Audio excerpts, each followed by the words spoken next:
So if you're looking to hire a bookkeeper, then you probably want to keep in mind a few key things. The first one is going to be on the setup. Now, where a lot of law firms run into issues is they don't really get a timeline or an expectation of how long will this setup take. Now, depending on how much of a mess things are or how orderly your finances are, it may be quick or it may be a little bit longer. So let me give you a general idea of what happens when you're going through that setup and kind of that onboarding phase. The first thing you're going to run through is they're going to need to get access to your QuickBooks account or your Xero or whatever accounting system you're using. They're going to need to get access to that. Now, if you don't have a system, then they're going to need to set up a system. The next thing is they're going to need to get access to your bank accounts. Now, you want to make sure that they get view-only access unless you're going to have them doing things like making transfers or making payments on your behalf. But if they're just going to be doing bookkeeping, then they probably just need the view access. Now, for most banks, you would go into like your user management and you can grant them access and you can limit what they can see and what they can't see. Now, a lot of law firms may feel a little uncomfortable if this is their first time working with a bookkeeper when it comes down to that. Limiting their access can kind of address some of those concerns that you may have about them having certain levels of visibility. But this becomes important because they won't be able to really do their job as a bookkeeper without access to that data. And if they don't have direct access to it, what they're going to have to do is every single month, they're going to have to get you to send them that data, which is going to slow you down and stop you from practicing law. So what you want to do is make sure that they have access to that data. Now, another thing that you want to have access to is your law firm management software, especially if you are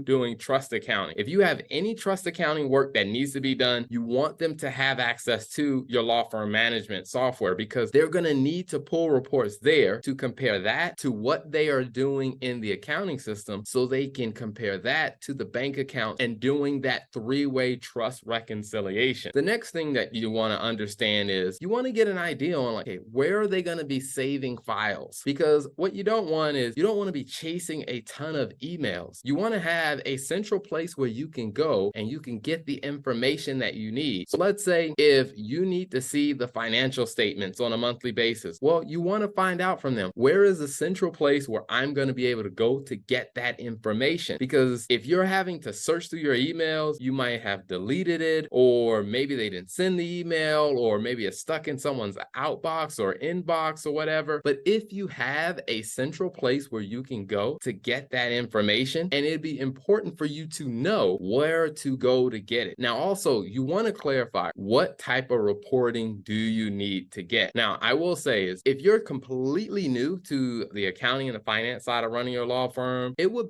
be very helpful for you to work with a financial controls coach or an accountant or a bookkeeper who can kind of walk you through it. That way you know what to expect. So when you are kind of interviewing and surveying different types of bookkeepers or different options, you kind of know what you need to ask for, or have a general idea. Now, to give you a little bit of I guess you say an overview of that is you want to see your financial statement, your profit and loss, your balance sheet. You want to see things like your unpaid invoices because you want to see who still owes you money, what clients haven't paid their invoices yet. You want to get an idea of your trust account. You want to know, hey, is it reconciled? You want to know how much money is in there because the amount of money in your trust account can be a hint on, hey, that means you have a lot of available work that can be done, and you can direct your team to say, hey, how can we make progress on these types of cases so that we can earn the money that's already sitting in the trust account? And the reporting will help you. Now, there are some other reports you can look at, but as I said, to really get a good deep dive on that, you should work with a financial controls coach or a bookkeeper to kind of break that down for you. Now, after you kind of looked at all of those things of getting them access to your accounting system, getting them access to your bank accounts, getting access to your law firm management software, and then also,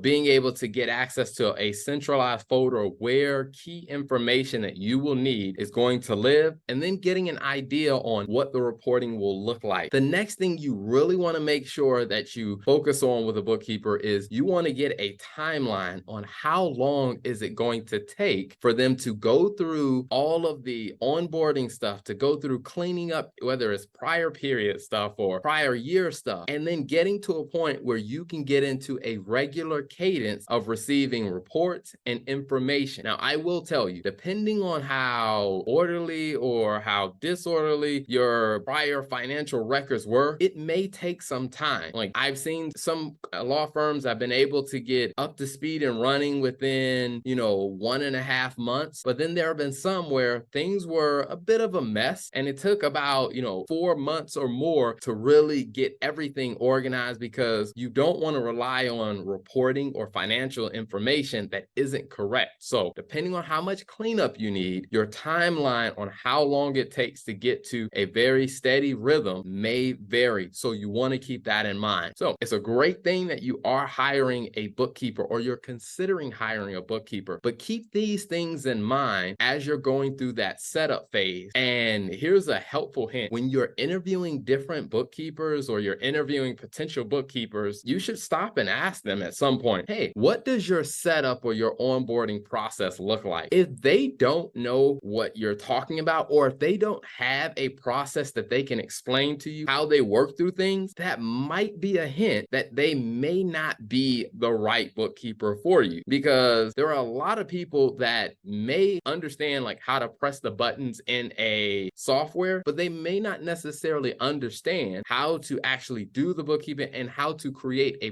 process that is going to be sustainable to make sure that you can get reliable information in a timely manner so you can make better financial decisions when it comes down to running your law firm.